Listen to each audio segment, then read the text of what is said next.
Hello everyone, this is Remlies from 40k Theories, and welcome to this new episode of 40k Lore for Newcomers. For this episode, to celebrate our 10-year anniversary, we will be taking a brief look at the Necromunda timeline. This video will be a brief overview for certain events that may be explored in greater depth within additional videos in the future. So without further ado, let's begin.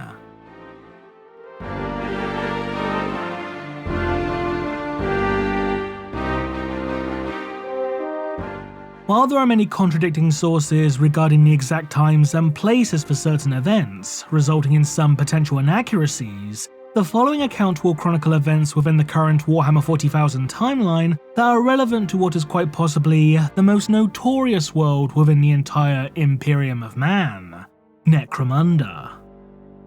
Circa M1 to M2. The Age of Terror begins. The civilizations of Old Earth, or as the world becomes known to later generations, Terra, gradually become more and more industrialized, resulting in the eventual development of numerous technological marvels, such as the internal combustion engine, powered flight, computers, and even primitive spacecraft. M3. Humanity continues to make massive leaps and bounds in terms of scientific understanding and achievement. The world of Mars is terraformed, and mankind begins to colonize the rest of the Sol system utilizing sublight spacecraft, establishing colonies not just upon Mars, but also upon Jupiter, Saturn, and Neptune. M15. The Dark Age of Technology begins. Mankind reaches its peak in regards to both technological development and scientific advancement. M18. The first successful examples of warp drive technology are produced, allowing humanity to explore and spread across the galaxy at a much faster rate than previously thought possible. Geller fields are invented soon after to protect spacecraft from the inherent dangers of warp travel. Mankind makes first contact with a number of Xenos races, leading to the first alien wars.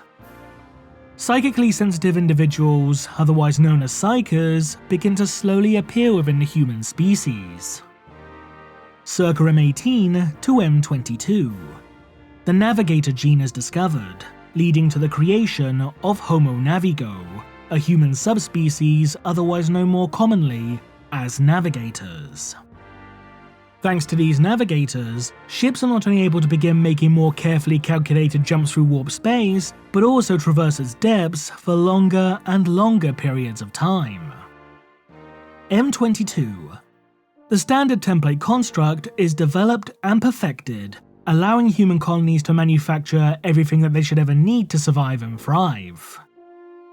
This allows humanity to expand its influence throughout the galaxy at an even faster rate. A number of colony ships are dispatched to establish a settlement upon the world of Arrhenius Prime. One of these vessels, however, an arcology ship designated the Van Saar, fails to arrive at its destination and is declared lost with all hands. Soon after this, the colonists discover a series of warp gates of unknown origin, which connect Arrhenius Prime to at least half a dozen other planetary systems. These systems are eventually settled, and would in time serve as the foundation for an independent human empire known as the Arrhenius Continuity. Psychers become officially recognized by science as more and more begin manifesting throughout mankind's various colony worlds. Humanity makes unprecedented advancements in the field of artificial intelligence, creating a series of self-aware robotic constructs known as the Men of Iron. M23. The Men of Iron rebel against their human masters, leading to an apocalyptic event known as the Cybernetic Revolt. The Men of Iron would be mostly destroyed during the course of the conflict, with those surviving specimens being imprisoned within great stasis vaults or forced to go into hiding. Following in the wake of this war, artificial intelligence was outlawed by the majority of human settlements, becoming known henceforth as abominable intelligence. Cyborg slave organisms, known as servitors, are eventually developed to perform tasks that have been previously undertaken by robots. M25. The Age of Strife begins. An increase in warp storm activity makes long-distance interstellar travel an extremely difficult, if not outright impossible, process, resulting in humanity's various colony worlds becoming separated from one another. Many of these isolated worlds soon fall victim to raids from aggressive alien races. The populations of some worlds, due to their isolation and inability to procure supplies from off-world, are forced to radically adapt to their environment through genetic engineering or evolution, resulting in the creation of a number of human subspecies such as ogrins, ratlings, and squats. Civilization upon Terra begins to rapidly degenerate and break down, leading to the eventual rise of the techno-barbarian warlords. The worlds of the Iranius continuity, thanks to the presence of their warp gates, are able to maintain contact and trade with one another, and thus remain largely unaffected whilst other worlds descend into anarchy. Circa M28. The Terran Unification Wars begin. The future Emperor of Mankind reveals himself to humanity, using his legions of genetically augmented super soldiers, such as the Thunder Warriors and Custodian Guard, to conquer and subjugate large portions of the globe, uniting many of the scattered tribes and disparate nation-states under the banner of his Imperium of Man. The Emperor is eventually convinced by his closest advisor, Malcador the Sigillite, to fully adopt the title of Emperor. Circa late M29 to early M30. The Emperor, with the aid of the geneticist Amar Astarte and an immortal being named Urda, begins making preparations for what would become known as the Primarch Project. 550 M30. The first prototype Space Marines of the Legione Astartes, otherwise known as the Primordial Strain, are created during this time. 669 M30. The Thunder Warriors, having now been deemed as obsolete by the Emperor, are culled by the Legio Custodes during the massacre at Mount Ararat. A handful of survivors, however, manage to escape and subsequently go into hiding. 703 M30. The Space Marines of the recently established 7th, 13th, and 16th Legions partake in the first pacification of Luna, annihilating all resistance upon Terra's moon in just 6 hours. 712 M30. The Wars of Unification are officially brought to an end. Despite this, some factions continue to fight on against the nascent Imperium for several more years in a desperate bid to maintain their independence, though they too are ultimately brought to heel. The Emperor then begins the spread of his imperial truth, and instigates the systematic destruction of all religious institutions upon Terra.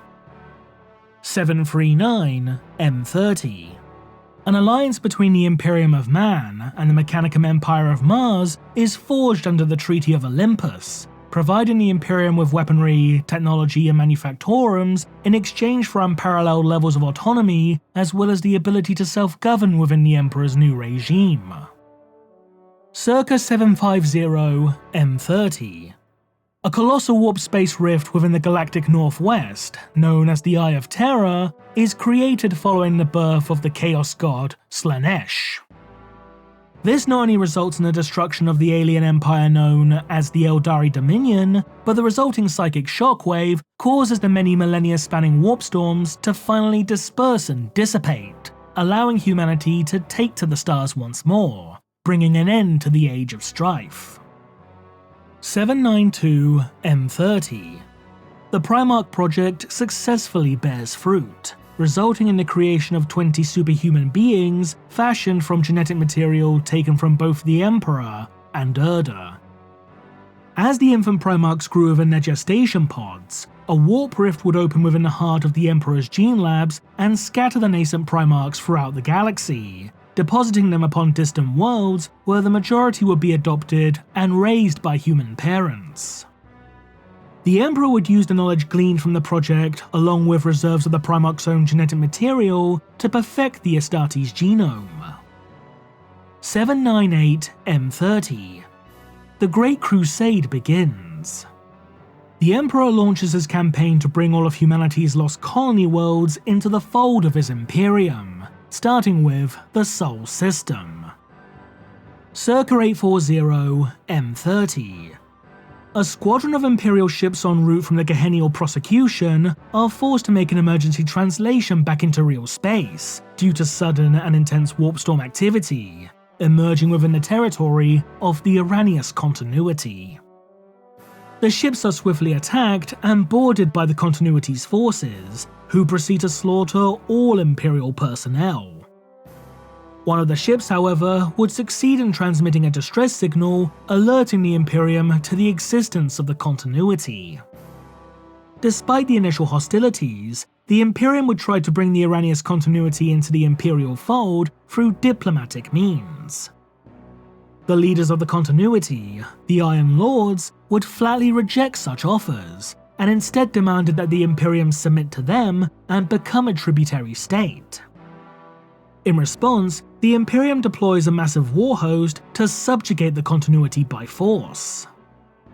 After 2 months of intense fighting, the Iron Lords would finally surrender and submit themselves to Imperial rule, but just a few scant hours later, the worlds of the Iranius continuity would come under assault once more. Scores of ships belonging to an unidentified Xenos race began emerging from the Iranian warp gates, laying waste to all within their path, not just scouring entire worlds of life, but also destroying their respective stars. It was only with the destruction of the warp gate network, an act that caused the aliens to mysteriously and suddenly vanish without a trace, that allowed Iranius Prime to escape destruction. Despite this, Iranius Prime was left utterly devastated by the Xenos assault, with the once lush and verdant world becoming little more than a ball of ash wastes and sludge seas. Life, however, would somehow continue to persist. Iranius Prime would then be officially renamed by Imperial authorities as Necromunda. Circa 940 M30. The Necromunda system comes under assault from a warlike alien race known as the Orcs. Despite making planetfall and cutting a swathe of destruction across the surface of Necromunda, the Orcish threat was swiftly put down by the Imperial Fists Legion of the Legionis Astartes. As a reward for their actions, the Imperial Fists were granted the right to use Necromunda as a recruitment world. 005 M31. The Horus Heresy begins. The War Master of the Imperium and Primarch of the 16th Legion, Horus Lupercal, launches a rebellion against the Emperor, resulting in a galaxy-spanning civil war that lasts for almost 10 Terran Standard years. Necromunda itself remains a loyalist stronghold, providing a steady supply of material and recruits for not just the Imperial Fists Legion, but also regiments of mortal soldiery for the Imperial Army. A series of shadow wars are also fought across the world, though the exact details of these conflicts have long since been expunged from official records. Circa 015 to 215 M31. The Lawless Age of Necromunda begins.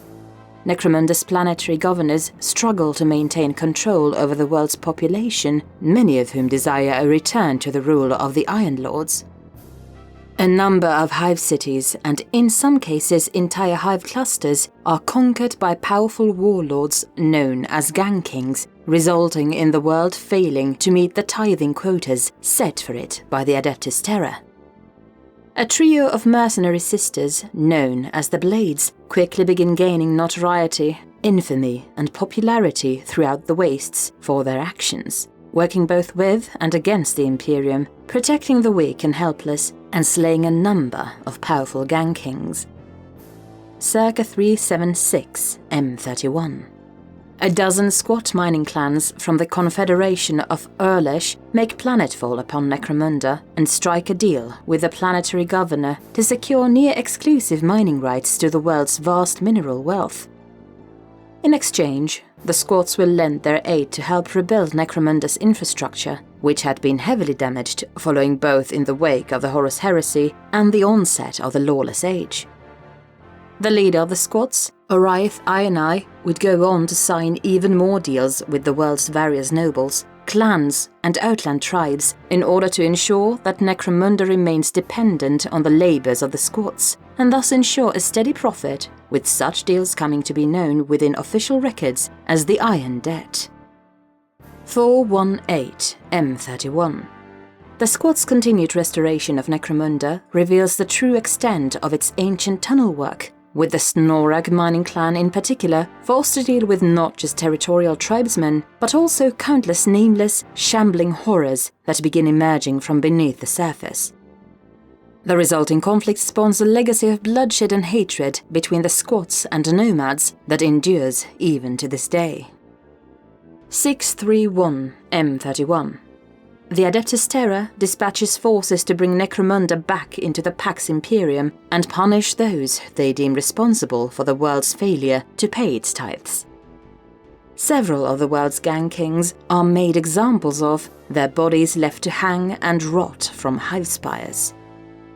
Entire hive cities are decimated, with tens of millions of people being forcibly exiled deep into the world's ash wastes, falling prey to either toxic dust storms or tribes of ash waste nomads. This series of events becomes known within historical records as the First Great Pacification. 696 M31. Several ash waste nomad tribes begin banding together in hopes of driving the squats from the surface of Necromunda. Despite the best efforts of the nomads, the holds of the various squat clans hold fast against their assault, with the blood feud between the two groups only continuing to grow greater and greater in intensity. 110 M32. An abandoned deep core mine within the heart of the Dust Sea is discovered by a squat chartermaster named Jorgen Halfskyen, who immediately opens the massive pit and begins harvesting the untapped ore veins within. The mine continues to produce high quantities of ore for the Svarthol clan for several years, until one day, when harvesting parties arrive to collect their next shipment, the mine is found abandoned once more, with the pit being covered over and Jorgen Halfskyen having vanished without a trace. 339 M32. Hive Victrix goes abruptly silent, with this mysterious turn of events only being investigated by the Merchants Guild following a 5-year backlog of undelivered bolt casings. Upon arriving at Victrix, the merchants find the hive in a state of anarchy, with entire spires having been shorn away as if by some great beasts, and its populace starved and too scared to flee, driven mad by rumors of nomadic invaders. The merchants then quickly return to their stratoplanes and flee, leaving the hive to its fate. 621 M32. The Imperial Fists establish a permanent base of operations within a spire situated atop the world's capital city of Hive Primus, with this stronghold eventually being dubbed as the Spear of Dawn, in honor of the Primarch Rogel Dawn. 712 M32. The Lord of the Calypso Hive Cluster and so-called Outlaw King Uranthe Silverhand attempts to conquer the squats of the Anglish mining clan after learning of wealth hoarded within their holdfast. Despite having a vast army at his back, numbering in the thousands, his attack fails spectacularly, with the squads casually laying waste to Silverhand's forces with their macrocannons. 233 M33. The Tsungar nomad tribe, led by a being known as the Spirit of Scavengers, launch a series of assaults against multiple squat land trains, slaughtering dozens of prospector parties in the process. In response, the squats develop new technologies and battlefield strategies to counteract the nomad threat, which ultimately results in the Tsungar being driven back into the wastes. 514 M33. A dozen gang kings, each of whom claiming to be descendants of the ancient Iron Lords, compete to become the new planetary governor of Necromunda. Each gang king attempts to strike a deal with the Imperium, all while asserting that they and they alone are the one true voice for the world. In response to the ever-increasing chaos and confusion, the Imperium orders for the Imperial Fists to purge the entirety of the world's ruling elite, leading to the events of the Second Great Pacification. The Mid-Hive clan masters, under the watchful eye of the Adeptus Arbites, the enforcers of the imperial law, are permitted to remain in charge of their respective cities until further notice.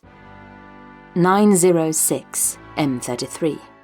During a deep-sea drilling operation within the Poison Sea, the squats of the Helmawr mining clan inadvertently tunnel into a subterranean ocean, unleashing countless ancient creatures eager to reach the surface. Fleets of Helmawr submarines hold hordes of tentacled monsters at bay long enough for the clan to sink a floating hive over the breach, sealing away the horrors within. 995 M33. The final Gang King of Necromunda, Traitorous Siberia, refuses to accept the title of planetary governor, expressing their desire to return to the rule of the Iron Lords. Siberia then launches a secessionist rebellion against the Imperium in hopes of freeing their world from the punishing tithing demands imposed upon it by the Emperor. This rebellion, however, would eventually be put down, with Siberia himself being purportedly slain by a minor gang lord named Marduk Helmawr. 012 M34. Impressed by Helmawr's devotion to the Imperium, Captain Galos of the Imperial Fists accepts the gang lord's oath that he will be able to restore the Pax Imperium to Necromunda and unite the entire world under his banner, granting him but a single century to complete his task. 077 M34. The descendants of the Blades establish themselves as House Ulandari, with Athasasi Ashbourne becoming its first matriarch. Ashbourne then reaffirms the pledge of Blades to Marduk Helmawr, swearing their fealty to him. Ulandari's territory steadily grows larger and larger, while dozens of the house's rivals are eliminated. 085 M34. Through various means, including coercion, assassination, gang skirmishes, and full-blown pitched battles, Helmawr succeeds in bringing the majority of Necromunda's hive cities into compliance and is thus appointed as the world's new planetary governor. 344 M34. The Great Road War begins. An army of mutants, dregs, nomads, and other denizens of the Ash Wastes are united under the banner of a powerful warlord, one believed by many to either be a descendant of Traitor Siberia or even Siberia himself, kept alive by Dark Age technology. This army launches repeated attacks on the roads linking the various hive cities together over the course of several decades, disrupting supply and trade lines and effectively isolating the hives from one another, whilst leaving the social elite of Necromunda with staggering debts. In response, outrider gangs and battalions of airships are dispatched in hopes of securing and protecting Necromunda's various trade routes. The army of raiders is eventually broken and forced to retreat back into the wastes, with their warlord seemingly vanishing without a trace. 399 M34. As House Helmawr strengthens its control over the world, 11 of the most powerful squat charter lords are brought before the planetary governor and several representatives from the Adeptus Terra. In a rare ceremony, the Imperium officially recognizes the contributions the squat clans have made to Necromunda over the years, reaffirming the power of the great charters. Unknown date, M34. The Immortal Cult, a seditious cabal of psychers seeking to accelerate humanity's psychic evolution, is established. 745 M34. The wasteland ironworks known as Thunder Farm is overrun by ash waste nomads, forcing thousands of slave Ogrins to flee into the wilderness. These hulking abhumans are soon taken in by the squats of the Trocken mining clan, forming the foundation for a new hold where squats and Ogrins will work side by side. The owners of Thunder Farm, meanwhile, are forced to spend billions of credits to replace their lost works in order to ensure that industrial quotas are met. 150 M35. House Helmawr turns its attention to the other houses of Necromunda, targeting any and all bloodlines with seditious ancestry in an attempt to tighten the Imperium's hold over the world. Thousands are forced to flee into the wastes in order to escape execution, eventually giving rise to a number of nomad tribes and other wasteland settlements. circa 500 M35. House Ulandari is divided into House Ulanti and House Athenos, with the latter taking the honorific title House of Blades. Unknown date, M35.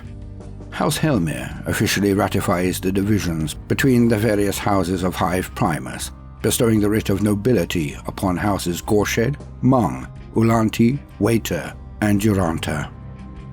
The rights to the Hive's various industries and means of production are distributed amongst the clan houses of Avarest, Hasbel, Junga, Orland, and Ulwar.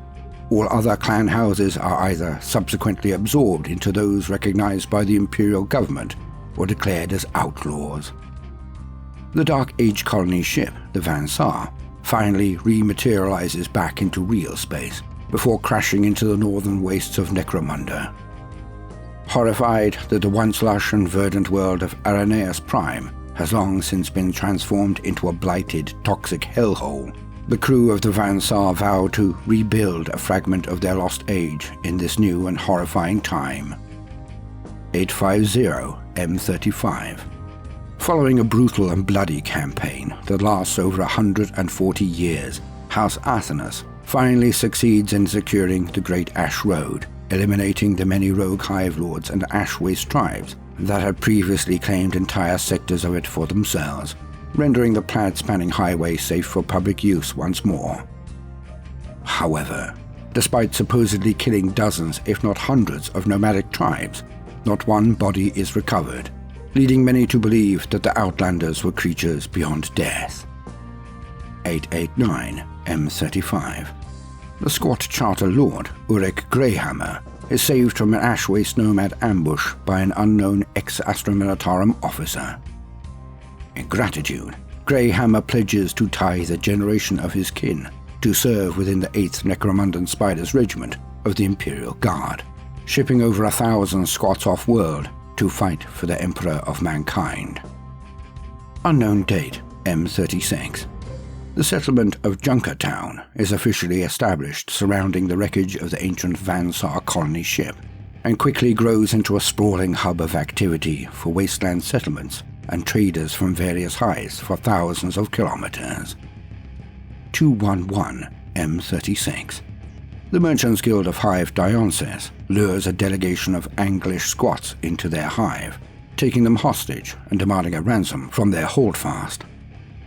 The captured delegates, however, manage to fight their way free and escape into the depths of the hive before using their knowledge of the city's environmental systems to trigger a full environmental collapse, condemning the entirety of Hive Dionysus to a slow and painful death. Junkertown begins to experience ever-increasing run-ins with the nomadic tribes of the Wastes. While some tribes are content with coming to the town's scrap markets in order to trade, others begin launching violent raids against both Junkertown itself, as well as the trade caravans traversing the surrounding highways. 216 M36. The sickly Jar Helmawr, the last surviving member of House Helmawr, harvests DNA drawn from the strongest individuals upon Necromunda and splices it with his own, in a desperate last-ditch attempt to preserve his bloodline. Before his death, Yar succeeds in creating a number of viable embryos, who in turn would rise to become the first members of House Helmawr. 223 M36. Shortly after the death of Jar Helmawr and the birth of his vat-born offspring, several of Necromunda's noble houses form an alliance to take control of the world for themselves. To this end, the nobles dispatch a veritable legion of assassins to infiltrate the Spire Fortress of House Helmawr and destroy Helmawr's genetic legacy.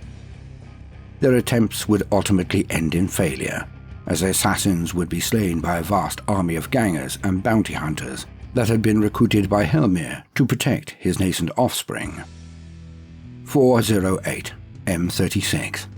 Planetary Governor Yar Helmawr IV pens the Oath Nobilis, a legal document in which all of Necromunda's various noble and clan houses swear an oath to never break the Pax Imperium with open war. Circa 550 M36. The first great clan war begins. The various clan houses of Hive Primus begin using various gangs to wage violent proxy wars against one another for control over the High City's various industries. House Hasbel is utterly destroyed, while House Alwar divides itself into two new houses, House Olvir and House Olrak. House Helmawr tolerates these minor conflicts and allows them to continue, providing that industrial quotas are met. 590 M36. An outcast squat inventor named Hurgen constructs a gargantuan termite vessel intended on drilling all of the way down to Necromunda's planetary core. However, upon its activation, the termite goes completely haywire, ploughing its way through a nearby high city before boring its way through the earth. For centuries, curious and adventurous prospectors dare to follow the twisting tunnels left in the machine's wake, though no sign of it nor Hurgen were ever found. The clan houses of Hive Primus begin engaging in petty turf wars over the city's industrial infrastructure. Various refineries and mining operations are left to rot, allowing squat mining clans and nomad tribes to move in, with one group focusing on salvaging abandoned materials, while the other moves in to claim the mines for themselves. 777 M36. The last known member of House Mung dies, and so too does his house. The brains of the house's patriarchs are sealed within stasis urns by their doting servants and scattered across the world in hopes that the Mung dynasty will one day rise again. These so-called Mung vases go on to become highly sought-after collector's items, with their contents often being consumed as a delicacy. 876 M36. The rogue planet of Somnus passes within close proximity of Necromunda, resulting in a short-lived yet intense series of tectonic upheavals that cause devastating hivequakes and monstrous ash storms. Believing this to be a sign of the end times, many choose to take their own lives, leaving entire hive levels strewn with nothing but corpses. Others, however, in response to whispering voices that only they can hear, leave their homes even as they still slept, stumbling blindly and unconsciously into the darkness, guided only by their dreams. 932 M36.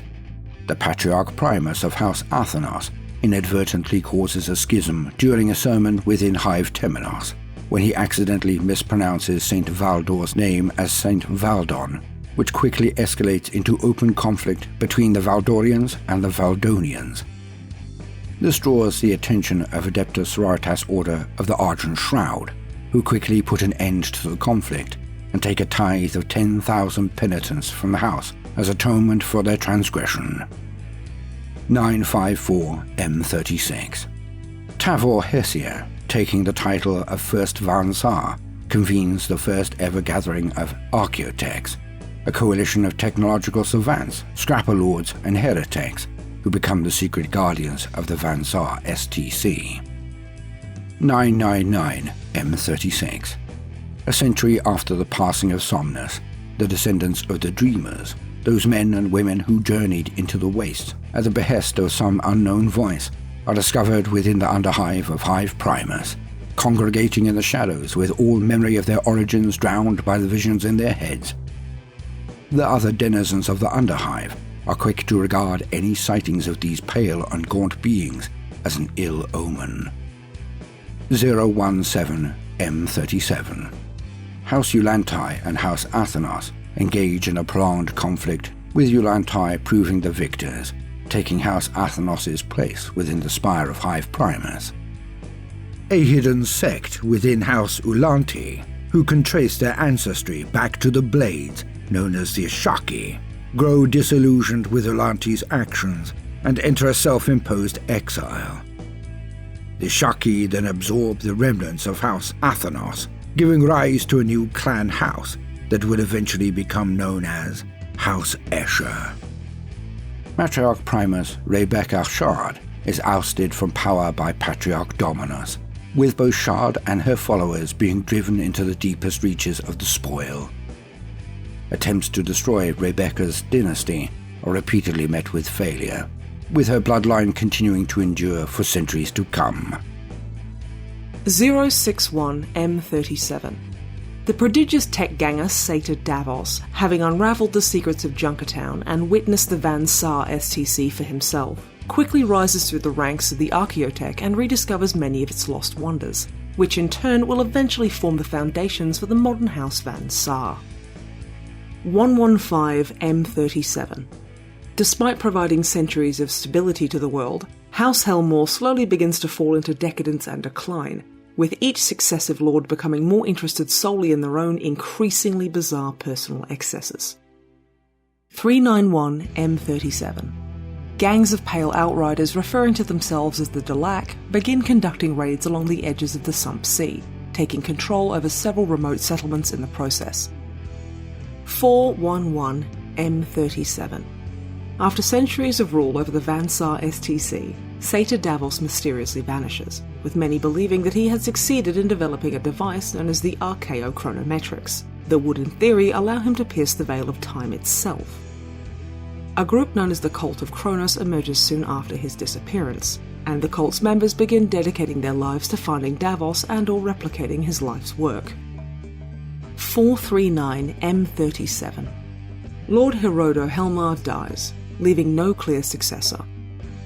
His two oldest children, Lord Gothrel and Lady Sindarak, begin waging war against one another in a bid for dominance, though both remain careful not to draw the Imperium's ire in the process. This conflict comes to be known within historical records as the Two-Faced War, and after a century of gang skirmishes and acts of industrial sabotage, Lady Sindarak proves the victor, becoming the world's new planetary governess. 459M37. The mutant inhabitants of Scavvytown, in response to the squats of the Trocken mining clan plundering their lands, form an alliance with the scions of the Stygian Sun Chaos cult to launch an assault against their land trains. Hundreds of mutants, cultists, beasts and spawn hurl themselves against the squats' mobile fortresses, only to be gunned down or ground into a pulp beneath their immense tracks. 499M37. Having heard the various rumours regarding the power of Junkertown's rulers, an alliance of clan houses launches an all-out attack upon the settlement. The Van Saar, already having a contingency in place for this exact scenario, transfers the STC to a specially modified maglev train, which then spends the next decade traversing the twisting, labyrinthine underground railways of Necromunda, always remaining just out of reach of its pursuers. 549M37. At the height of the Two-Faced War, the Delac offer their assistance as assassins and spies to both Lord Gothrel and Lady Sindarak. The Delac also begin collaborating with House Eshaki, using their drugs and alchemical expertise to create beings known as the Faceless, vicious killers whose bloody deeds help shape the final outcome of the conflict. 601M37. Lady Sindarak conducts a purge of the entire Helmawr bloodline, seeking to root out all traces of weakness and impurity. Hundreds of the house's sons and daughters are either slain or shipped off to the Astra Militarum, Adeptus Mechanicus and Departamento Munitorum, though a small handful of individuals, either by fleeing into the Underhive or Ash Wastes, manage to escape persecution. Unknown date M37. Lady Sindarak begins forcing the various clans to meet unrealistic production quotas, stirring up unrest between them as she attempts to weed out the weak, leading to the events of the Second Great Clan War. House Avarist, Orlock, Orland and Olweir struggle to meet these newly imposed quotas, while the newly established clans of Hera and Vozak view this as the perfect opportunity for them to attain power, influence and status for themselves. Meanwhile, the bowels of Hive Primus are plagued for centuries by various criminals all bearing the name of Cawdor. 755M37. Orc ships began appearing along the edges of the Necromunda system, launching various raids against isolated outposts and supply convoys. These vessels soon begin congregating around Necromunda's moons, with the green-skinned aliens even making planetfall throughout the Ash Wastes and attacking several remote settlements.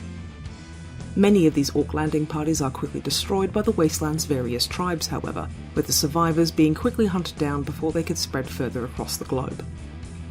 789M37. Agents from the Adeptus Terra conduct an audit of Necromunda so as to re-evaluate the world's current tithe grade. After carrying out their census for over 2 centuries, and making rough estimations of each Hive city's various population and industrial output, Imperial bureaucrats conclude that the world's tithe grade will remain as is. 003M38. A Duster Patriarch named Atlantis Orlock discovers an ancient void ship buried within the depths of the spoil, which had been uncovered by an intense ash storm. Realising the value of his find, Orlock begins concocting a plan to lift his family up from poverty and obscurity. 014M38. A number of Duster minor combines under the leadership of Atlantis Orlock are brought together into an alliance known as the Orlock family, forming the foundations for the later Clan Orlock. 015M38. The Orlock family, using the wealth of Atlantis Orlock's salvaged void ship, begin raiding the various supply convoys and laying siege to the mineral refineries of House Orland. Within less than a century, the Orlock family, with the aid of Kaelana Orland, daughter of the clan's ruling patriarch, succeeds in annexing all of Orland's industrial assets, and becomes officially recognised as a true, legitimate clan house. 019M38. Duke Vintor Vorlin Van Saar codifies the 3 laws, the first and foremost being that the Van Saar STC must be protected at all costs and be used for the betterment of the clan. In response, dozens of clan archaeotechs, unwilling to have any restrictions placed upon their experiments, choose to go into self-imposed exile. 038M38.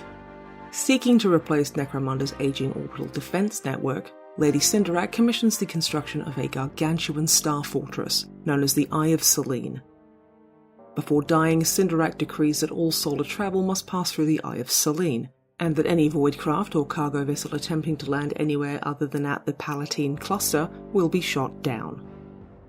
Hundreds of ships, both through ignorance or arrogance, attempt to defy the governor's edict, and are subsequently destroyed. The vast fields of felled vessels in time become known colloquially as Helmawr's Graveyard.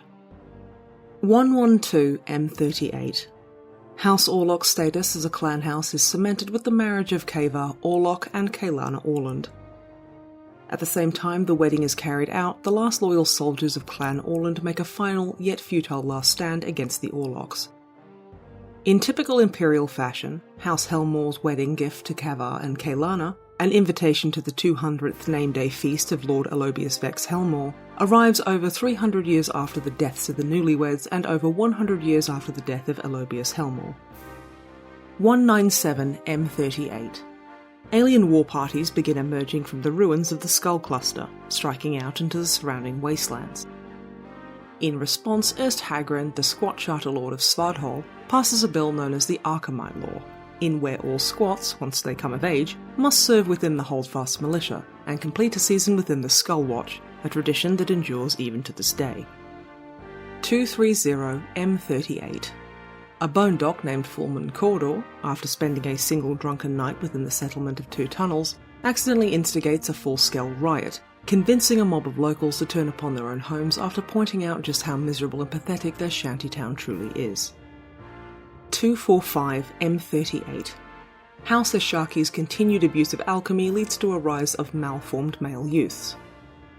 While this increase in defamation was initially attributed to Necromunda's notoriously toxic environment, it soon becomes clear that the house's alchemical excesses are indeed the cause. The Ashaki patriarchs, instead of changing their ways, do everything within their power to keep the knowledge of the Flesh Curse, as it soon comes to be known, hidden from the rest of the world. 269 to 509M38.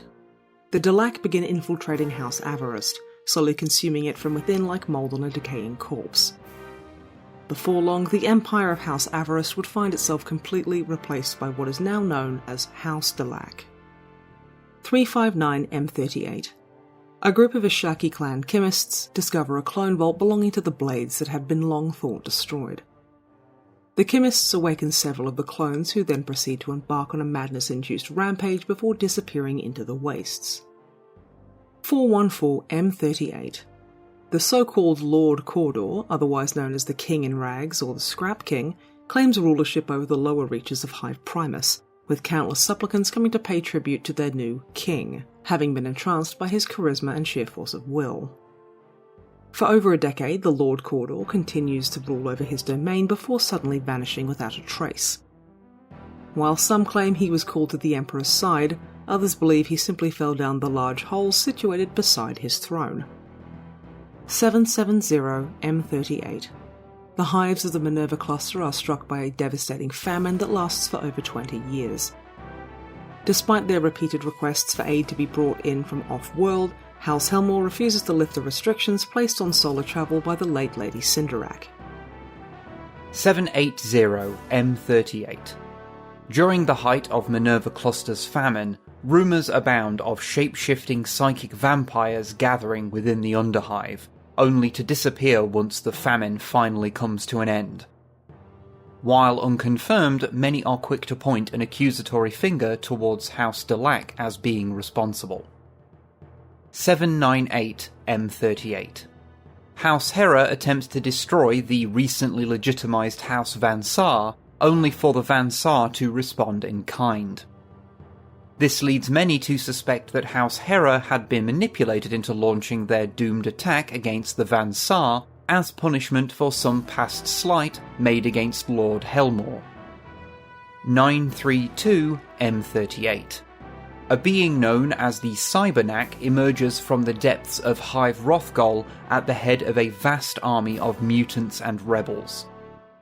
The many houses of Rothgol swiftly put down this sudden rebellion and succeed in taking the Cybernac prisoner. As he is brought before Lord Helmawr, the withered spider-helmed creature recognises Helmawr as his ancient adversary, leading many to believe that the Cybernac was none other than Treia Cyberia, the last free lord of Necromunda himself. 001 to 798M39. The ever-growing toxicity and hostility of Necromunda's environment prompts many of its leaders to improve conditions for the underclasses. Such efforts are made not out of altruism, but out of fear that the planet will eventually fail to meet its tithing quotas for the Imperium. 019M39. Clan Orlock begins growing more and more decadent, creating ever more divisions between the clan families and their workers. 134M39. An entire extended branch of Clan Orlock is exiled into the Wastes following an outbreak of mutation.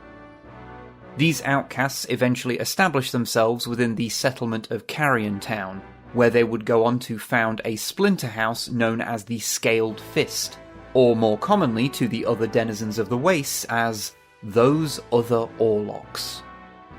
270M39.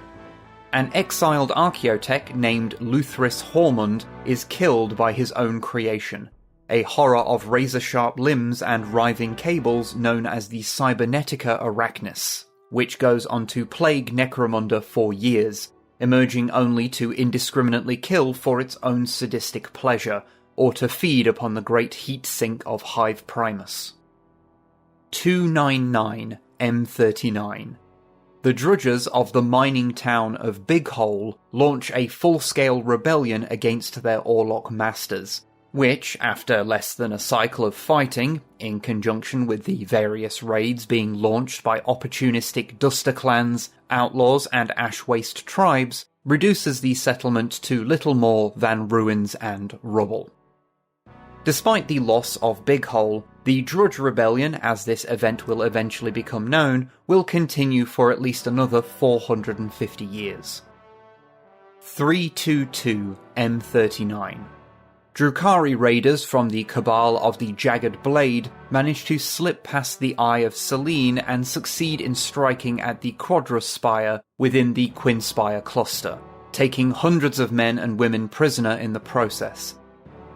The few surviving nobles band together and recruit a cadre of bounty hunters before setting off in pursuit of their kin. 407M39.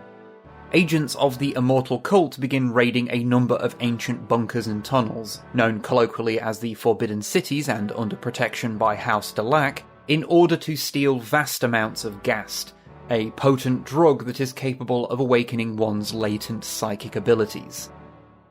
As the cultists flee into the wastes with their ill-gotten gains, the Delac, having discerned their motives, suddenly break off pursuit and allow the cultists to escape. 409 M39. After centuries of preparation, the immortal cult begins conducting their ritual to awaken the psychic potential of Necromunda's populace, only to be attacked by agents of the Imperial Inquisition. This interruption results in a psychic shockwave that brings about the death of an entire hive cluster, extinguishing the souls of all living things within a 100-kilometer radius of the epicenter. The name of the cluster, its inhabitants, and the houses are also purged from living memory, to the point where the cluster's very existence is considered by the Administratum to be nothing more than a clerical error. 443 M39. The flesh curse of House Ashaki is now so grievous that 90% of Ashaki males die before reaching their second grand cycle. The majority of those who survive become shriveled and imbecilic, which soon results in the women of the clan outnumbering their menfolk many times over. 465 M39. An unknown alien beast stirs within the ruined depths of the Skull Cluster, prompting the Imperial Fists to dispatch a strike force to eliminate it. Several months later, a single, critically wounded Astartes, who is discovered and rescued by Ash Waste gangers, is brought back to the Spear of Dawn and makes a final report before dying. The warrior's report is then sealed away and all defences around the Skull Cluster reinforced. 519 M39. The Drudge Rebellion, as a result of its prolonged length, begins to slowly bleed House Orlock of all its mineral wealth. In an attempt to motivate the Orlocks into finding a swift resolution to what they deem to be nothing more than a trivial internal matter, the great houses of Necromunda begin increasing the clan's production quotas. 613 M39. Mitium Ulanti commissions the construction of the Folly of Days, an absolute eyesore of a structure situated at the base of the spire within Hive Primus. The structure is quietly abandoned by the nobility following Mitium's death, allowing various Cawdor families to gradually move in and, eventually, claim the Folly as their own. 665 M39. After years of war between House Orlock and the Drudges, large sections of the spoil, including its highly valued slag mines, have fallen under Drudge control, forcing Orlock Ashrigs to fight running battles to maintain the continued flow of ore and credits. As a result of the continued ambushes along its length, the sole route in and out of the spoil becomes known as Rebel Road. 678 M39.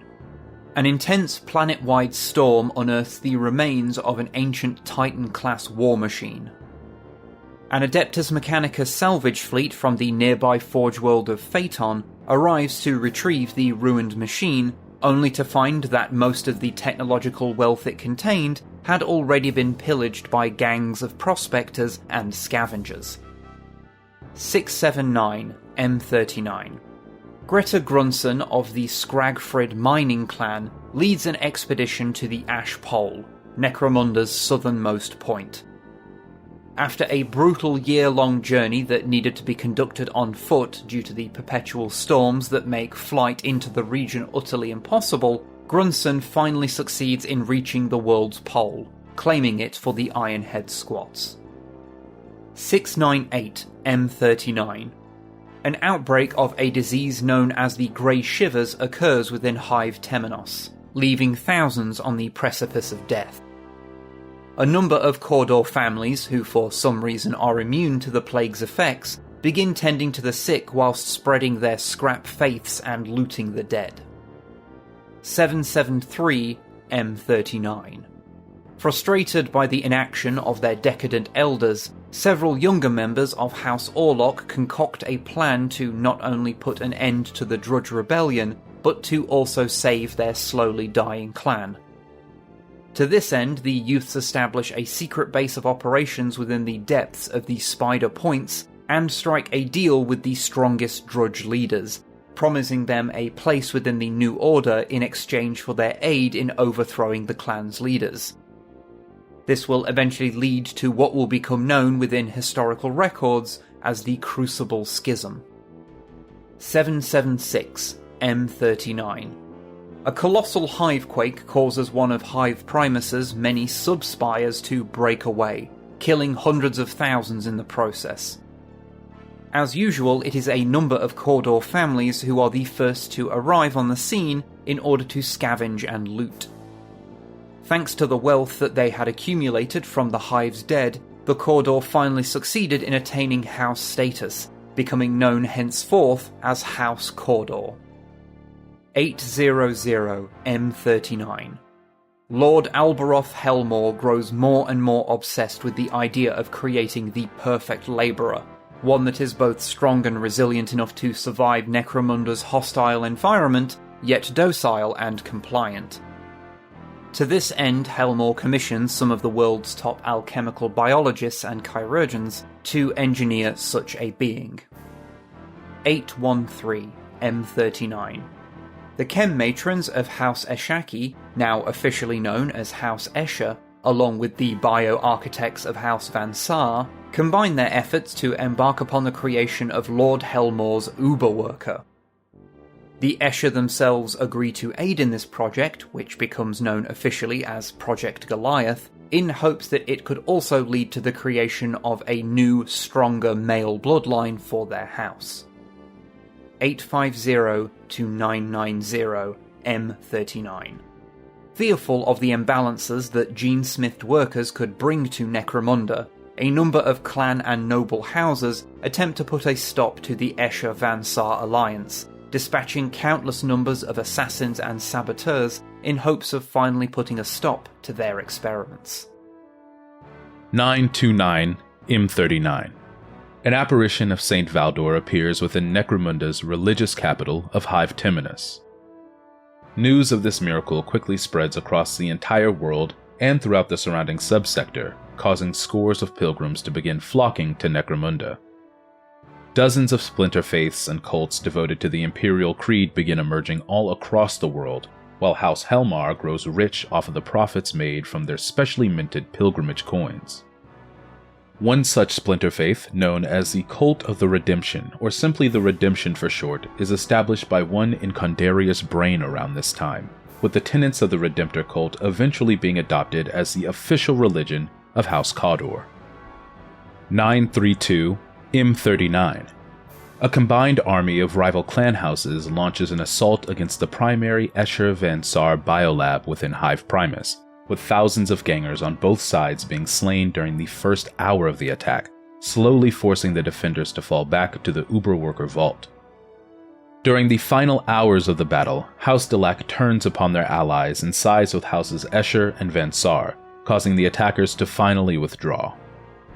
While the Escher and Van Saar believe this to be House Delac's attempt to curry favor with them, in truth, the Delac, instead of saving their rivals, are secretly condemning them by allowing them to create the means of their own demise. 992 M39. The first successfully created Vat-born Goliaths emerge from their amniotic tanks. 017 M40. The first generation of Goliaths, short-lived and with an intelligence no better than a wild animal's, are put to work within Necromunda's factorums, wherein they are taught simple tasks that they'll perform for the rest of their lives. Lord Helmawr, ecstatic that the Goliaths are exceeding even his high expectations, ships thousands of them out to various hive cities in orders for hundreds of thousands more such Uber workers to be created. 119 M40. Following in the wake of the Crucible Schism, the old masters of House Orlock are given a chance to prove their worth in the new order by undertaking the Trials of Ash, where they are sent naked and weaponless into the wastes to see if they can survive. To the surprise of everyone, some of these deposed Orlocks manage to return alive. 132 M40. A delegation of tech priests from the Adeptus Mechanicus visits Necromunda to ensure that its various factoria and manufactorums comply with the tenets of the Cult Mechanicus. However, shortly after beginning their investigation of House Van Saar, the delegates mysteriously vanish.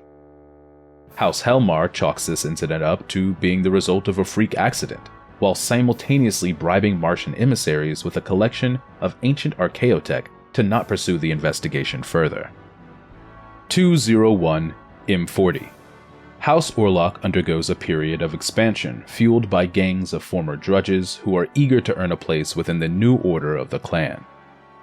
245 M40. As the Goliaths are being disseminated across Necromunda, several shipments go missing, while others escape into the waste and devolve into little more than feral beasts. Rumors begin spreading regarding the existence of secret biolabs trying to produce their own Goliaths. 330 M40. The teachings of the Redemptor cult steadily reshape the societal structures of House Cawdor, leading to the emergence of the first Word Keepers, individuals who serve as both priests and gang leaders. Circa 347 to 364 M40. Following the arrival of House Delac agents known as the Crawling Shadow within Hive Mortis, House Aranthis falls victim to a mass outbreak of disease, one which many believe to have been artificially engineered and released in retaliation for a perceived slight made by the house against Lady Anir Helmawr. Despite the best efforts of their medical staff, the entirety of House Aranthis is soon rendered extinct. 359 M40. Reports arise claiming that the Goliaths are beginning to communicate with one another via the use of crude markings etched upon machinery. The Factorum overseers raise their concerns over this potential increase in the Goliath's intelligence to Lord Helmawr, who dismisses their claims as ridiculous. 391 M40. A former gang boss named Cindy Kane becomes the first drudge to officially join the clan families of House Orlock, doing so by marrying into the Cinderjack family. 401 M40. Goliath slave gangs are driven into long-abandoned wasteland settlements in order to reclaim them for Lord Helmawr, driving out the various tribal groups that had taken up residence within them. Some of these settlements, such as Pit City, eventually grow to become prosperous centers of commerce and trade hubs. 443 M40. The Goliaths begin steadily growing more and more intelligent and self-aware. While concerns are raised over what this could mean for Necromunda's future, their masters are pleased with this unexpected development, believing that an increase in their intelligence will simply make them more efficient workers. 455 M40. Hive Mortis, having now become little more than a decrepit ruin following the passing of House Aranthis, is claimed by the squats of the Trocken mining clan, though various bands of outland scavengers and a number of Escher gangs also attempt to stake their claim on the desolate Hive. Eventually, House Escher officially considers Hive Mortis to be theirs, though only through an alliance with a representative from Clan Trocken. 519 M40. Knowledge of the Escher flesh curse spreads like wildfire across the world. Perceiving the house to be weak, various other clans move in an attempt to seize their industries and territories. House Orlock launches a series of raids against the Escher settlement of Ashtown, expecting little resistance. However, the road gangs are soon met by no less than 20 Escher Wildrunners, who succeed in driving off the Orlocks after 3 days of fighting. Goliath workers within the Hive city of Erstaden's Grace launch an open revolt against their overseers, murdering every non-Goliath individual within their manufactorum. Erstaden's clan houses demand retribution for the Goliath's actions, only for the Hive Lord, thanks to their immediate and substantial increase to the productivity rates, to grant the Goliaths autonomy, establishing a precedent that will be repeated across Necromunda over the next several decades. 549 M40. In an attempt to prevent House Escher from securing the trade roads across the Dry Sea, House Orlock, with the aid of numerous Duster clans, establishes over a dozen settlements along the length of the roads, resulting in repeated and prolonged battles between Escher and Orlock gangs. 599 M40. Following the death of Alberoth Helmawr and the subsequent dissolution of the Escher and Vansar alliance, control over the Goliaths begins to fragment, with some continuing to live out their existence as slaves to their masters, while others, through means both fair and foul, succeed in attaining their freedom. A number of shadow forges controlled by independent Goliath enclaves are established around this time. Lord Gormok of House Coiron insults Delion, the matriarch primus of House Escher, by declaring her headdress to be a bit last cycle, prompting the matriarch to challenge him to a duel. Gormok chooses a Goliath pit fighter to be his champion, which is slowly and painfully killed by Delion, who makes sure that Gormok knows that each and every cut she inflicted upon her opponent was meant for him. 631 M40. The heretic Duke Otto Van Saar the 21st attempts to reactivate a number of long-dormant men of iron that he discovered within the bowels of Hive Primus. His subsequent bid to upload their cogitator engrams to the clan STC is ultimately thwarted by an alliance of House Van Saar gangs who were led by the Duke's own son. For his actions, the Duke and the Archaeotech he had recovered are buried within the deepest, darkest reaches of the Underhive. 636 M40. An Astra Militarum troop transport known as the Light of the Emperor suffers an uprising within its crew and plummets from orbit, eventually crashing within the equatorial spine of Necromunda. Squat prospecting parties from the holdfast of Yardlin reach the wreck first, and after fighting the many warp-tainted creatures emerging from its hull, succeed in plundering much of the ship's wealth before the agents of House Helmawr can arrive. 650 M40. House Caudor moves into the great abandoned wilderness of the Spoil, building an empire amongst the refuse large enough to rival that of House Orlock's mining operations. 691 M40. A number of alliances are formed between the various clan houses in an attempt to stem the rise of House Goliath. Despite their best efforts, their attempts to curb the burgeoning Goliaths are plagued with betrayal and backstabbing, believing that their rivals are attempting to enslave the Goliaths for themselves. However, thanks to the efforts of Lady Helmawr, who manipulates events from behind the scenes, in addition to those secretly made by House Delac, the survival of Necromunda's newest house is assured. The Goliaths, seeking retribution against House Escher in particular, poisons tons of corpse starch bound for the Escher stronghold within the Minerva cluster. The Escher, however, easily sees through this ruse, and using the Guild of Coin as intermediaries, repackage the foodstuffs and immediately send it back to the Goliaths. 698 M40. An alien engramic presence discovered within the Underhive of Hive Primus is accidentally uploaded to the servitors tending to the Van Saar STC, threatening to destroy the Great Machine. Thinking quickly, a cabal of clan Archaeotechs download the Xenos data into their own cranial implants before it can infect the STC, though the process ultimately drives them insane. For years, the infected Archaeotechs are found wandering throughout the Underhive, gibbering madly about being cogs in the Great Machine and attempting to awaken the alien code once more. 714 M40. The ruling houses of Hive Ceres are accused by Lord Helmawr of failing to meet their tithing quotas. As punishment, the Adeptus Arbites impose strict rationing upon the various houses of the Hive, and enact frequent, violent beatings that continue until morale and productivity throughout the entire Hive improves. 733 M40. After a season of continuous raids from Ash-Waste nomads, Hive Primus becomes subjected to a bullet tax from the Merchants Guild. In response, Orlock Ashrunners at great risk begin bringing in ammunition procured from other hives, with the route in and out of Hive Primus becoming known henceforth as Bullet Road. 741 M40. Thane Hormoth III of House Cawdor, after supposedly receiving a vision from the Emperor himself, embarks on a quest to visit the Great Divide between the Dust Sea and the ruins of Hive Bellium. After arriving at his destination, the Thane uncovers a glowing bone fragment believed to have belonged to Saint Valdorus, which he then begins proudly wearing around his neck. He dies mysteriously shortly thereafter. 743 M40. Despite numerous uprisings and explosive bouts of gang violence over the past several decades, House Goliath, with the blessings of Lady Helmawr, is officially established as a true clan house. An Escher gang led by Cathneth the Cruel discover a lost conclave of healthy male Ashaki Chem warriors living in the city of Cinderdark. While the Escher argue over whether or not to reintegrate the Ashaki into the clan to revitalize their males, Chem warriors use the opportunity to flee into the wastes, choosing to live as free men rather than be subservient to the matriarch Primus. 756 M40.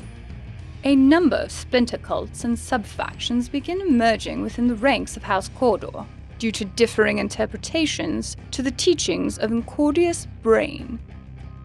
Their ensuing discussions and debates regarding Brain's teachings regularly end in violence, with each faction seeking to admonish the faithless. 836 M40. House Cawdor begins spreading lies about the Goliaths of Hive Rothgul, claiming them to be monsters intent on stealing people's children. The Goliaths, instead of attempting to refute such slanderous claims, choose to lean into them, daubing the bodies with war paint and donning suits fashioned from metal plates and iron spikes in order to intimidate their rivals and expand their territories. 877 M40. Lady Alryan Ulanti is murdered in her sleep by a Delok agent named Cthulhu Dark, sparking a hive-wide hunt for the assassin. House Escher takes this assassination personally and sends almost every gang it has at its disposal to aid in the search. As law enforcers and bounty hunters track the killer down into the Underhive, they would discover, thanks to the efforts of House Delok, an entire family of murderers and killers descended from none other than House Helmawr itself. This then leads to a massive battle forcing enforcers to fight side by side with bounty hunters and hive-gangers against this embittered offshoot of the Helmawr line, culminating in the latter's fortress being destroyed and plummeting into the sump below. However, thanks to the faceless assassin's actions, a deal that would have seen House Ulanti weaken the Imperial House is unraveled, ensuring that House Helmawr maintains its stranglehold over the world. 879 M40. A venerable agent of the ancient Iron Lords named Landry Siberia succeeds in infiltrating House Van Saar, and over the next year begins siphoning various secrets from the clan STC. However, the STC, upon realizing that Siberia is an interloper, turns against him, forcing him to flee. A techno-war soon breaks out within the depths of Hive Primus as Van Saar archaeotechs begin hunting down and destroying everyone tainted by Siberia's touch. 893 M40. An especially vile and fanatical splinter group of the Redemptionist cult, known as the Red Redemption, returns to Necromunda after gaining popularity off-world. The Red Redemption quickly grows to become the favored path for the most extreme followers of the faith. 908 M40. House Goliath, with the blessings of Lady Helmawr, begins to massively expand its territory within Hive Primus, launching a sanctioned, full-scale assault against the rival forgeworks throughout the Hive, one that was so brutal and violent that it becomes forever known within the historical records as the Day of Iron. 912 M40. A cabal of Van Saar archaeotechs erect a structure known as the Tower of Storms high above Hive Rothgul, in hopes of directing the great ash gales away from the Hive. The tower fails spectacularly, drawing the largest hurricane seen in generations, one so powerful that the top of the Hive and everyone within it is ripped asunder. 914 M40. A House Delok maglev train traveling from the spoil to Hive Primus is hijacked by an outlaw Orlock ganger named Cheros Jal in what comes to be known as the Ashline Heist. House Delok soon begins concocting and putting in motion plans for retribution that extend well into the future. 917 M40. Upon learning that House Escher is using mutant laborers within Hive Rothgul, House Cawdor, in a religious frenzy, begins setting massive portions of the Hive alight, and in the ensuing confusion, Cawdor, with the supporters of several of the clan houses, launch an attack against House Escher's holdings. After the fires were brought under control and extinguished, thousands of Cawdor are discovered to have been killed during the battle. A small price to pay for House Escher's now greatly diminished influence throughout the Hive. 934M40. Hive Arcos falls victim to a massed uprising of cannibalistic corpse grinder cults dedicated to Khorne, the chaos god of bloodshed and slaughter, who demand that the Hive citizens either feast upon their fellows or be devoured by the faithful. A cadre of Palantine enforcers attempt to put down this uprising, but fails. In response, House Helmawr triggers an artificial ash storm that buries the entire Hive city for over a century, causing the whole populace of Arcos to slowly starve to death. 948M40. An Escher gang leader named Zarina, along with his sisters, stumble out of the wastes, claiming that not only did they survive the fall of Hive Arcos, but that they also have important information relating to what really brought the Hive down.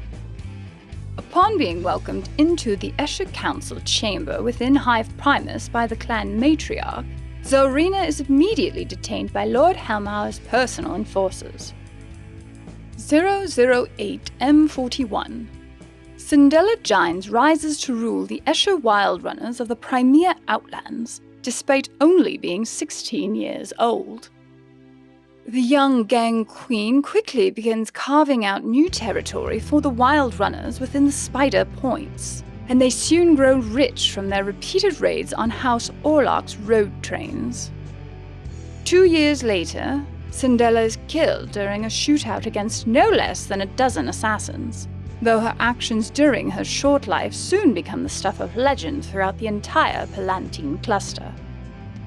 The societal structure of House Goliath undergoes a full reformation, with the clan adopting the mantra of might makes right, wherein positions of power and authority are no longer given to individuals based on their skills or lineage, but instead to those deemed the strongest. 009M41. Houses Delok and Orlock go to war against one another within the Underhive of Hive Primus, with each side taking exceptional care not to draw the attention of House Helmawr. Over the next several years, thousands of men and women on both sides are slain through acts of sabotage, assassination, and gang violence. 018M41. The Redemptor priest Gibbet Norn embarks on a crusade to cleanse Hive Mortis of sin. Though thousands of his followers perish en route, thousands more stand with the priest as he assails the Hive, with the locals more than happy to receive fresh meat for their corpse farms. 046M41. An entire generation of Goliaths succumbs to a strange, unknown affliction, with countless numbers of Vatborn being lost to mutation or disease. While the House believe this to be an act of sabotage performed by their enemies, none of them claim responsibility for such an atrocity. 062M41. A wandering Cawdor wordkeeper discovers a mesa bearing the likeness of the Emperor within the equatorial wastes. The mesa soon becomes a sacred location for the House, giving rise to the settlement of divinity. 068M41. The rulers of House Goliath, seeking to attain the technical expertise and skills that their clan lacks, proceed to purchase or capture vast numbers of intellectually advanced slaves to perform tasks the Goliath themselves are incapable of performing. This act becomes known across Necromunda as the theft of knowledge. 099M41. House Goliath obtains an enormous consignment of slave Ogryn, with the population of these hulking abhumans almost tripling within the span of a single cycle. The Ogryns eventually become fully integrated within Goliath society, with many coming to view the two as being one and the same. 113M41. A Goliath gang leader named Harden Nailfist leads his warriors, along with a caravan of slave techs, up into the spoil and towards Necromunda's northernmost point in order to establish a permanent settlement. After countless adventures, Hardin eventually dies at the ripe old age of 17. 129M41. After discovering the location of a mutant settlement named Carrion Town on an ancient map, the Thane of Cawdor tasked the Scrivener's Brotherhood with destroying it. For years, the Brotherhood scour the waste, raising countless possible Carrion Towns before eventually giving up and returning back to Hive Primus. 146M41. Orlock gangers, scavenging parts from the Hive itself, build a racetrack in the Underhive of Hive Primus, one that runs across the Bone Dry and loops around Rusttown, though the resulting races frequently devolve into gun battles wherever one side falls behind. 165M41. A Vansar expedition journeys into the waste to find the ruins of Junkertown in hopes of finding the resting place of the old Vansar colony ship. However, to their horror, the archaeotechs discover that what remained of the Vansar has long since been dragged away. 221M41. A group of merchants deliver a collection of broken stasis seals to the Vansar archaeotechs within Hive Primus, with each seal bearing the iconography of the Iron Lords upon them, leading them to wonder as to what ancient horror from old Irenaeus is now free to roam the world once more. 229M41. Lady Lucaria Gisp of House Tai leads an expedition into the depths of Necromunda's planetary crust in hopes of finding the ancient city of the Iron Lords, only for her and her entire retinue, with the exception of one badly damaged servitor, to mysteriously vanish without a trace. The few scraps of data that were able to be recovered from the servitor's mind show nothing, save for something massive slumbering beneath the subterranean sea. 246M41. Duke Loris Bethran Vansar attempts to steal the clan STC for himself, dividing the archaeotechs of Hive Primus into two warring factions, sparking a secret civil war within the upper echelons of the house that lasts for almost an entire year. In the end, the archaeotechs of the First Circle are purged by members of the Second Circle for violating the 3 laws of the clan. 266M41. After years of clandestine conflict between houses Orlock and Delok, a force led by Kagel Orlock launches a surprise attack against the Delok stronghold of Drypus, managing to, somewhat uncharacteristically, catch the Delok completely off guard. The resulting carnage finally draws the attention of Lord Helmawr, who has grown weary of the petty bickering between the two clan houses. House Helmawr then goes on to impose numerous sanctions upon House Delok for their part in the massacre, and while the Orlocks count the battle as a great victory for their clan, others are not so sure. 286M41. The reigning over-tyrant of House Goliath, Argon the One-Handed, announces the first Feast of the Fallen, with the resulting celebration being so raucous and thunderous that a number of nobles within the lower spires of Hive Primus are able to hear, and subsequently complain about the noise. The leaders of the 6 major clan houses later gather within the Chamber of Tranquility to renew their pledges of fealty to Lord Helmawr. Violence soon erupts between the clan leaders following a well-timed insult. The matriarch Primus of House Escher murders the over-tyrant of House Goliath and the Thane of House Cawdor, though the Duke of House Vansar manages to escape thanks to the displacer field teleporting them to safety. 298M41. Faceless agents from House Delok succeed in assassinating Lord Hagen of House Orlock. In the wake of their clan lord's death, the Orlocks begin murdering hundreds of drudges, fearing that more faceless agents might be hiding within their ranks. Fear of the Faceless begins to spread quickly amongst the enemies of House Delok, as does the realization that House Helmawr is seemingly allowing the Delok to get away with the killing. 315M41. House Goliath begins undergoing another major societal shift due to the ever-increasing number of natural-born Goliaths, resulting in a time of bloodshed. It is only thanks to the intervention of the clan's over-tyrant, who threatens to cull any who dare threaten the future of the house, that such divisions are slowly mended. House Escher begins launching a series of attacks against House Delok under the pretense of a trade dispute. In response, the Delok infiltrate the lower ranks of House Orlock and draw the Orlocks into the conflict. Soon enough, the Delok are completely forgotten about, leaving House Escher and Orlock to fight amongst themselves. 336M41. The Redemptor Arms Emporium is founded, supplying Cawdor gangers with the finest divine armaments, ranging from knives supposedly carved from the bones of saints to bullets engraved with personalized prayers and litanies of hatred. 399M41. After swiftly rising through the ranks, the pit fighter Skullgar Hammerfist challenges Vaskara Bol, the over-tyrant of House Goliath, for control of the clan. Though his attempt ends in failure, Vaskara chooses to spare her would-be usurper, granting him the title of Alpha and allowing Hammerfist to rule over the clan enclaves within Hive Primus in her name. The title of Alpha will, in time, be eventually granted to all masters of the Goliath Hives. A dozen daughters of House Ulanti, as part of their coming-of-age ceremony, descend into the Underhive to run with various Escher gangs. Wielding the finest weapons that money can buy, and clad in expensive and extravagant ball gowns, the Ulanti daughters slaughter their way through the Underhive, giving rise to a tradition that continues to this day. 401 M41. A 3-day-long gun battle erupts at the Six Clans Tavern in Dust Falls, when a drunken Orlock mistakes a bald Hive scummer for a Delac. The shooting only comes to an end when the patrons run out of both ammo and liquor. 414 M41. Intense tectonic activity results in a season of earthquakes that rack the world's equatorial spine, collapsing tunnel networks and causing landslides all the way from the Skull Road to the Spoil. Worse still, the resulting tremors split open dozens of ancient Hellamite nests, forcing millions of the ravenous arthropods to the surface, turning the surrounding wasteland into a living carpet of carnivorous bodies. 423 M41. As House Goliath's alphas become the de facto rulers of their enclaves, the clan sees a substantial increase in unborn, individuals who join House Goliath despite being born to other houses, drawn by the strength and power of the Goliath.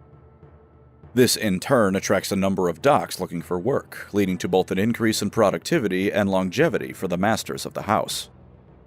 439 M41.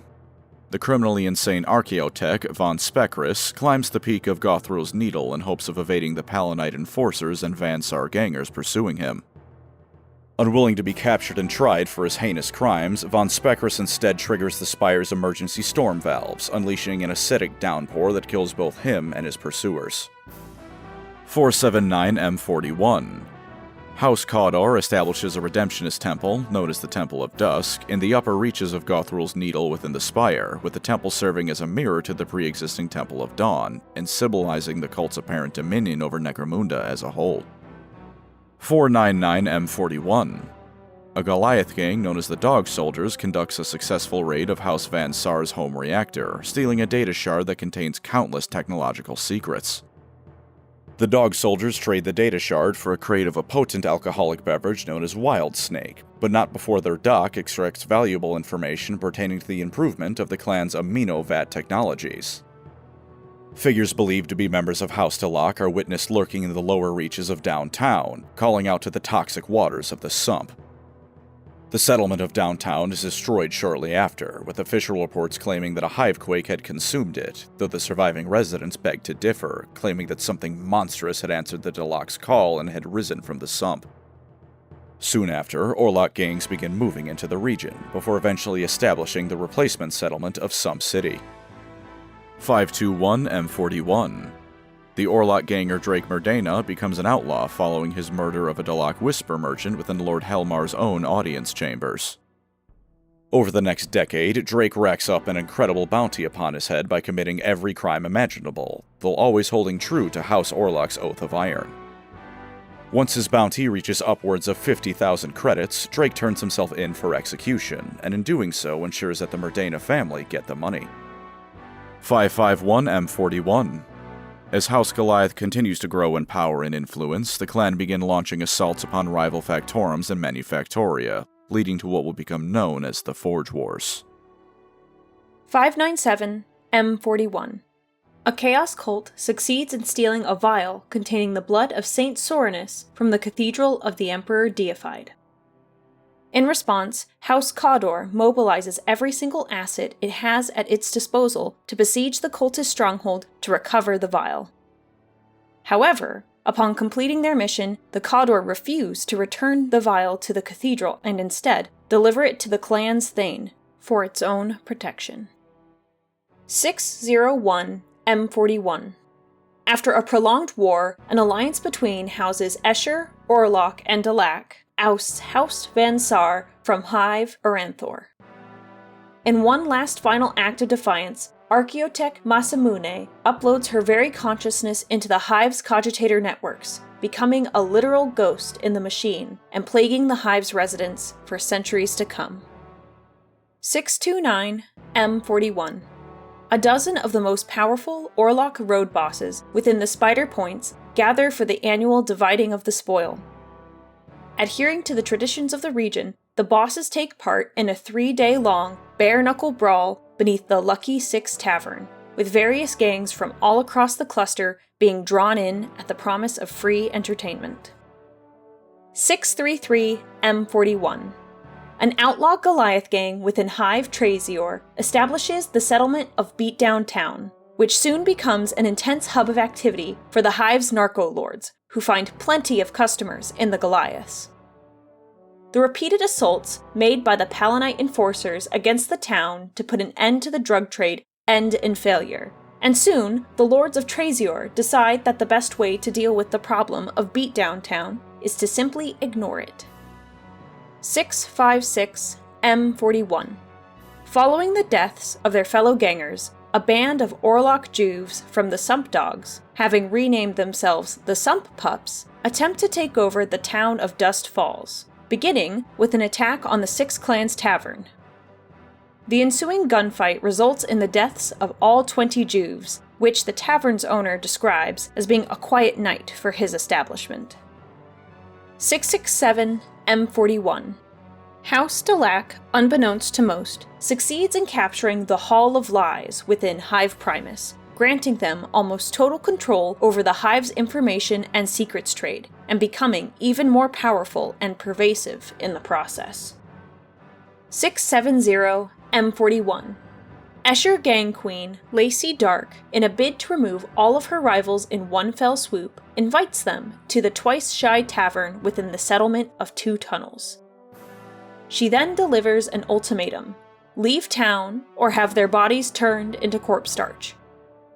10 minutes later, Dark emerges from the tavern before ordering for one of her Juves to fetch the local representative for the Corpse Guild. Thulin Rex becomes the 99th Over-Tyrant of House Goliath and ushers in a new age of prosperity and expansion for the clan. Rex goes on to become the longest-lived Over-Tyrant to date, living almost 50 years, with his long lifespan being attributed to his status as a natural born. 679 M41. The squats of the Snorag mining clan discover an intact vessel dating back to the time of the Iron Lords, sealed away deep beneath the earth. The squats then strip the ship for parts, carrying back a treasure trove of archaeotech back to their holdfast, which is subsequently melted down and repurposed by the squats. 705 M41. Within the span of a single millennium, House Goliath has grown to become the preeminent industrial power upon Necromunda, becoming vital to the output of the world's vast quotas, much to the concern of the other clan houses. 719 M41. A Delac vigilante known as the Nightmare begins targeting several of Hive Primus's most powerful drug lords, killing them off one by one. Many of his victims are found to have defenses that should be impossible for a killer to bypass, locked behind sealed bulkheads, surrounded by energy fields, or protected by phalanxes of gun servitors, leaving the local enforcers completely baffled. 759 M41. Goliath road gangs began multiplying out within the Ash Wastes, launching countless raids along the Great Ash Road, west of Hive Mortis. The Goliaths grow so numerous that they begin to rival the road gangs of House Orlock in both size and aggression. A freighter captain brings the carcass of a giant albino spider to the settlement of Sump City, only to discover that his cargo wasn't quite as dead as he initially believed. The locals desperately attempt to drive the beast back into the sea, only for the Sump City Sirens Escher gang to slay the spider by setting it on fire, though the creature's death throes end up inadvertently destroying most of the settlement. 762 M41. House Orlock begins cannibalizing the Underhive structure of Hive Primus in order to meet their quotas, following a year of poor yields from their mines. Despite the resulting hive quakes and increasing structural instability of the hive itself, the Orlocks remain undeterred in their efforts. 781 M41. After a 100-year-long silent war against their rivals, House Delac finally seizes control of the entire secrets trade within the Palatine cluster. 793 M41. A squat prospecting party, led by the charter master Brumbar Erlichson, discover a fragment of the Oculum Arcanum, an ancient device believed to have once belonged to none other than the legendary Orinth Iron Eye. Brumbar then leads an expedition into the depths of the Anglish Holdfast in search of Iron Eye's tomb, and the many riches contained within. 796 M41. A season of violent ash storms changes the topography of the spoil, with countless gangs from all across Necromunda converging upon the region, in hopes of finding fame and fortune. House Orlock grows rich from the resulting archaeo rush by selling less than legitimate prospecting licenses and enforcing the Merchant Guild's many road tolls. 797 M41. A man claiming to be the long-lost archaeotech Satyr Davos appears as if from nowhere during a gang battle along the outskirts of Dust Falls. The man desperately attempts to deliver a message to Duke Otto Van Saar, spouting warnings about an enemy out of time coming for the clan, only to disappear suddenly in a blaze of light. 806 M41. An Orlock road gang known as the Dust Devils succeeds in stealing a shipment of off-world weaponry intended for House Escher, with the resulting high-speed chase along the Great Ash Road lasting for well over a week. The story of the Dust Devils' deeds becomes the stuff of legend within the halls of House Orlock, even in spite of the details becoming increasingly embellished with each recounting of the tale. 823 M41. A number of Van Saar's gangs journey into the wastes, searching for the remains of their clan's former leader, Duke Cornelius IX. Following several leads which direct them to a mining site known as Big Hole, the Van Saar discover a path to a lost city buried deep beneath the mine, ruled over by the still-living 400-plus-year-old techno-skeleton of Cornelius himself. 847 M41. A gathering of Goliath alphas within Hive Primus quickly turns violent, spilling out into the lower sections of Hive City and inadvertently triggering a massive riot, which is subsequently put down by Palanite subjugators. 879 to 890 M41. A schism within the Merchants Guild of Hive Primus results in a trade war across the entire Palatine cluster. House Orlock lends their support to both sides of the conflict, using the chaos and confusion to increase their level of control of the spider points. A Magos Biologus of the Adeptus Mechanicus named Hermiatus is commissioned by the Ordo Xenos to develop an antigen to Genestealer infection, and sets up a hidden laboratory within Hive Secundus. During the course of his experiments, the tech priest would himself become infected with Genestealer genetic material before going mad and releasing his specimens into the wild. Within the span of a year, dozens of hive gangs begin to show signs of infestation, and within just 2 years, the curse has spread to at least half a dozen houses, leading to a full-scale Genestealer cult uprising. Lord Sayar Helmawr is ultimately executed by the Inquisition for his failure to respond to such a grievous threat, whilst Hive Militia and Arbites officers throughout Hive Secundus, as well as Astartes from the Spear of Dorn, are dispatched to put down the cult. Imperial forces begin frequently encountering strange glyphs and arrows painted on rocks and road signs, presumably by Ash Waste nomads, which reveal the location of Xenos hideouts or ridgeways that overlook roads heavily traveled by cult members that make perfect ambush points. House Delac sends several gangs to the Hive's aid, rescuing both data and individuals that might have otherwise been lost, all whilst secretly preparing a way for Delac to return to the Hive in the future. After years of brutal warfare, the Genestealer cult, in spite of the Imperium's best efforts, succeed in taking complete control of Hive Secundus, resulting in Imperial forces unleashing a concentrated orbital bombardment upon the Hive, though a small number of survivors, as well as the infestation, would endure the carnage. In response, the new planetary governor, unwilling to waste any more of his men, orders for the construction of the Dust Wall before leaving the denizens of Secundus to their fate. 893 M41. Gerontius Helmawr is born, and a tarot reading at his naming ceremony declares that he will be a greater ruler than any Helmawr before him. His father, Lord Cale Helmawr, declares that out of his many, many children, Gerontius will be his sole heir and successor. 902 M41. The Gene Matrons of House Escher, in an attempt to restore the virility of their males, create a clone of former patriarch Ubrat the Unborn, who then swiftly rises to take control of Hive Vosroth, dividing those under his command. The matriarch Primus of House Escher, fearful of a potential civil war within the clan, hires a number of assassins from House Delac to kill him. The assassination attempt ends in failure, as Ubrat succeeded in escaping into the wasteland. 911 M41. Duke Otto Van Saar attempts to relocate the clan STC, only to discover that it is now incapable of being moved from its chamber within Hive Primus. The Duke then constructs over a dozen facsimiles of the STC to serve as decoys, only for his actions to begin drawing the attention of treasure hunters. 916 M41. Ambassadors from the Eldari craft world of Yggdrasil and the Squat League of Nor-Gvir petition Gerontius Helmawr for an audience, bringing warnings of an age of impending darkness for the Imperium.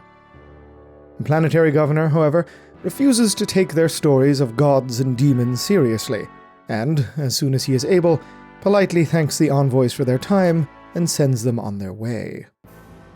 921 M41.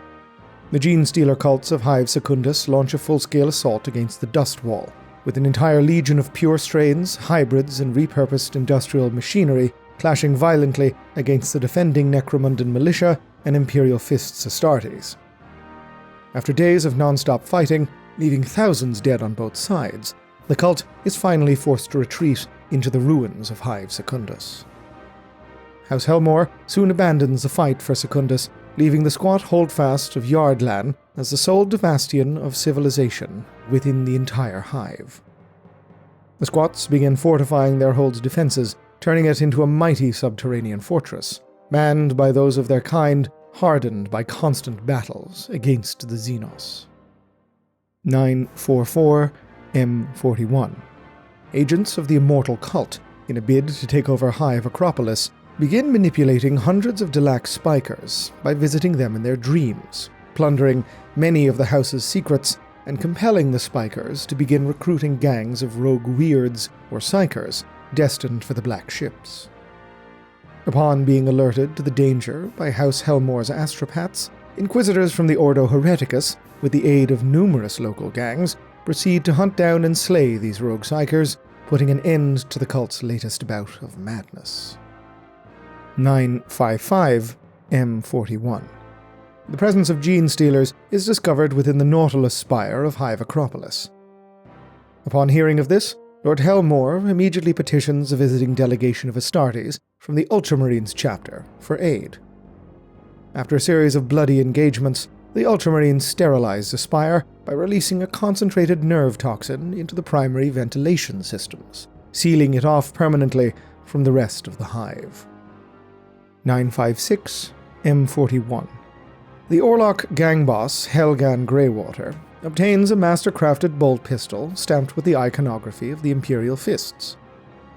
While the weapon quickly earned Greywater a fearsome reputation, it soon proved to be his downfall when its original owner showed up to reclaim his property.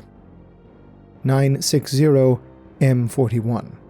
Lord Helmawr commissions House Van Saar to transform the spire of Hive Primus into a fully functioning solar vessel, so that the planetary governor can escape into space if need be. Despite decades of work and millions of credits sunk into the project, the Van Saar finally concede that such a task is ultimately impossible, although, unbeknownst to Lord Helmawr, the clan's archaeotechs managed to secretly install countless monitoring devices throughout the governor's sanctum. 973 M41. Simone Vex, gang queen of the Velvet Blades, is imprisoned by notorious crime lord Balthazar Van Zepp over an unpaid gambling debt. In response, over a dozen Escher gangs descend upon the town of Dust Falls in a bid to rescue her. Seeing his compound surrounded by so many angry, trigger-happy gangers, Van Zepp returns Vex to her comrades, claiming that the entire situation was a simple misunderstanding. 975 M41. A coalition of Gilder families and Orlock gangs launches an unsanctioned expedition to open a scavenging route into Hive Secundus.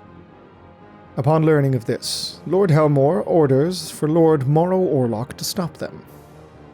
An army of Duster clans, Outriders, and Wreckers is quickly mustered and travels to the outer regions of Hive Secundus, only for them to find that the expedition had fallen under the control of a gene-stealer cult. 979 M41. For the crime of failing his people in their faith, Maxterius Fey, the Lord of House Co-Iron, offers himself up to the Redemptor priests of House Cawdor for punishment. Maxterius is then subsequently subjected to ritualized scarification, his body becoming permanently etched with icons of faith before taking his place once more at the head of his house. 981 M41.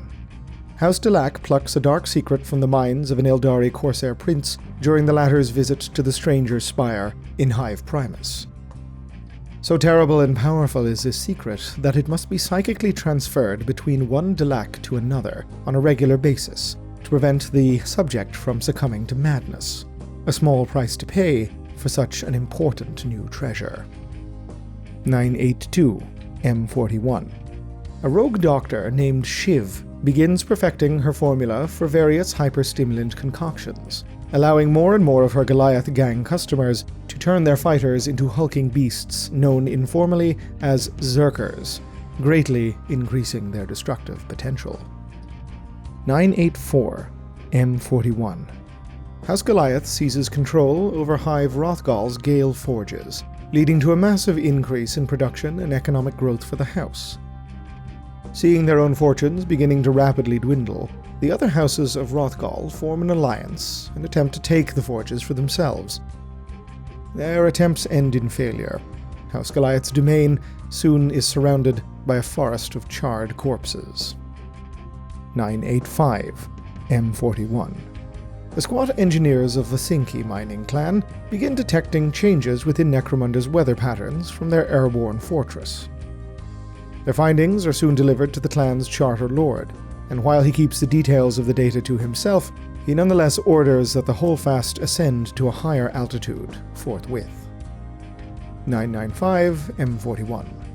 Lord Helmawr banishes one of his legitimate sons from the spires of Hive Primus, due to their likeness to the legendary Martek Helmawr, and fearing that the blood of the usurper runs through his veins. The child soon makes his way to the Underhive, where it is adopted by other outcast members of the Helmawr bloodline, as well as the Dark Masters they now follow. The mysterious Lord Mormir becomes Thane of House Cawdor, with many believing that he is the sole surviving member of the Ashen Flame cult, whose members, barring him apparently, all perished via self-immolation. 996 M41. Necromunda's steady decline continues to reap a grim tally, claiming hives and hive populations at a steady rate, while the world's various resources teeter perilously on the brink of complete and total exhaustion. In spite of this, House Goliath grows more and more prosperous with every passing day, leading many to believe that one day the Goliaths will be the ones to inherit a dying world.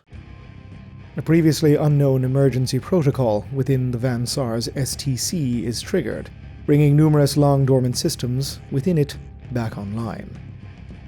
The Great Machine then begins offering up countless rare weapons and new kinds of war gear, never before seen by the Van Sar, almost as if to prepare the house against an encroaching threat. A mysterious object found within the Ash Wastes is brought before Lord Morrow Orlock. While no one within House Orlock knows what this object is, the Lord's closest advisors soon begin noticing a change within their liege. He begins growing more and more secretive and muttering about the return of the Iron Lords. The cult of redemption begins taking to the streets to declare that the end is nigh, with numerous splinter faiths engaging in acts of extreme violence. Despite their ominous warnings, they are mostly ignored by the general populace, as the Redemptionists have been claiming the end is nigh for centuries at this point. 997 M41. Astro savants begin predicting that the rogue planet Somnus will return once more, prompting many to prepare for the inevitable chaos and despair. Elsewhere, deep beneath the surface of Necromunda, ancient horrors begin stirring from their slumber. 999 M41. Growing unrest and rebellion throughout the Imperium finally casts the shadow over Necromunda. Bands of insurgents begin amassing in size and strength within the Ash Wastes, while the presence of aliens in the void grows more and more prominent. Most disturbingly of all, however, is the ever-increasing number of chaos cults upon the world, signaling the impending approach of an Age of Darkness. The 12 charter lords of the original squat mining clans, along with the lords of 20 lesser clans, gather within the great ancestral halls of Tapferkite. The squats agree that the time of great conflict and strife is finally upon them, and begin preparing their holds for what is to come, though they decide not to warn their human cousins of what is about to unfold, essentially leaving them to fend for themselves. And that concludes this edition of 40k Lore for Newcomers. If you liked this video, consider supporting us on Patreon for more content. To those that are new to 40k, we hope you learned something. So leave a comment below, and thanks for watching.